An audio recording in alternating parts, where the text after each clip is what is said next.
Interceptors are no strangers to speed, and when criminals try to leg it from the law, they put on the gas, whether it's behind the wheel Subject vehicle's just ahead of us.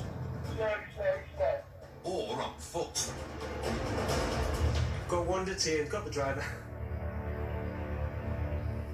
It's Saturday morning, and Interceptor Steve Adey is out looking for a wanted suspect. It's currently 8 o'clock in the morning, nice early start. We'll see if we can get this lad in, if he's in, and if not, we'll go looking for him. Despite the hour, Steve's up for an early jog if need be. He can run, you know, people do run away from us.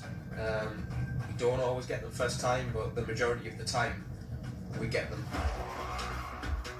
Steve's hobbies include fishing, so he knows a thing or two about reeling in slippery customers. You want to be as quick as you can over the first 100 metres, and really it can be a war of attrition. We wear a lot of kit, and we're, you know, more often than not, we're actually older than the people that we're chasing. So there's distinct advantages. They're wearing their best Nikes, got tracksuits on. We're probably wearing about 2 stone worth of kit. Steve's journey to the suspect's house is cut short when a scruffy-looking Clio catches his eye. So we're going to turn before he does.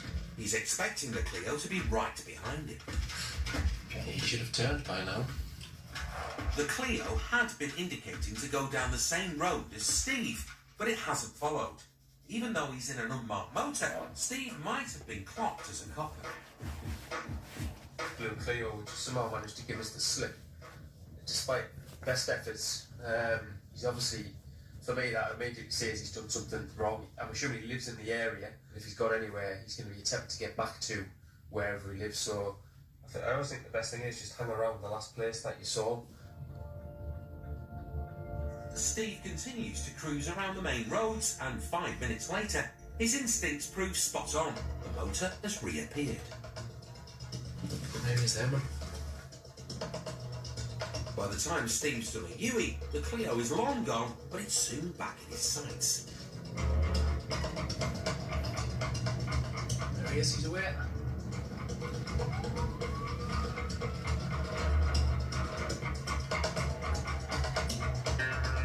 The driver's ditched his motor and is trying his luck on foot, and he's got a decent head start on Steve.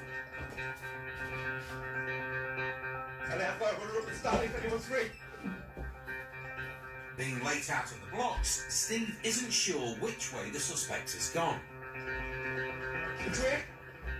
But a passerby turns race marshal and points him in the right direction. Let me not find out, please. The runner has disappeared through the trees and turned this sprint into the cross-country, and Steve's going the distance. He spots this pace setter at the edge of the forest and starts closing the gap. Living on my own muffin.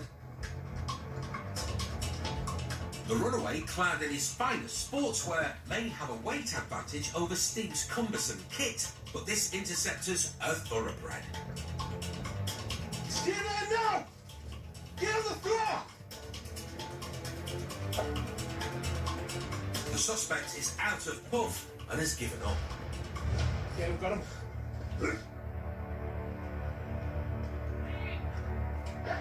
One detained. The runaway may have legged it off like a hare, but Steve has summoned his inner tortoise and eventually bagged his man. He banned. Oh no. Where you running from? The runner's got his breath back and is using it to give Steve some verbal. Oh, you underestimated. What, you running away from the police, Father? What do punters for?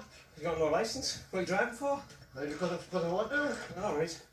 Well, we'll lock you up then, don't Are you off to anyways, aren't I? Aye. While he's fessed up to not having a licence, Steve reckons there's another reason for his bad Mo Farah impression and quickly whips out his drug wipe. Because you've committed a moving vehicle offence and the fact that you're driving without a licence, it gives me a power to subject you to a drug wipe, okay? This kit tests for cannabis and cocaine and those 2 drugs alone, okay? It's brand new, sealed, alright. Stick your tongue on, bud. Stick that further than that, mate. An unlicensed and potentially drugged up driver is off the road, all because Steve had a funny feeling about the motor. Part of this job is using the copper's snout, as it were. You know, it's something that we finely tune over the years, and you do get better at it. You know, certain scenarios don't look right to you. Certain ones make you turn the car around, make you do a couple of checks, and like today, it just leads to something. And Steve's spidey sense has hit double top today with the drug wipe. Positive result for cannabis. So he told us that he smoked some last night. Normally that would indicate that it's still going to be in his system a day, 2 days, 3 days, 4 days after he smoked it. So we'll give the nurse a shout, we'll get some blood from him hopefully. A blood test will give definitive proof, as the line on the drug wipe is pretty faint. Right, Spatty. That's coming up with, albeit a minor one, but a positive reading for cannabis, alright? That's not positive. Well, mate. it is, alright. Just to the left of that line, there is a faint indication for cannabis, alright? It's nothing. So, at this point in time, you're under arrest. It's nothing, you man. You've seen this, why don't you look at it again? There's nothing. Yeah, I'm trying to see them. Where? Right, the solid purple, the solid pink line there. Right. Look to the left of it, there's a faint pink Hold line. Alright, we're looking at cannabis. Yeah. Alright. That's it. Although the suspect clearly disagrees with the drugs wipe, there's no argument to be had with a blood test, which came back positive for cannabis. The man pleaded guilty to drug driving and driving with no licence or insurance.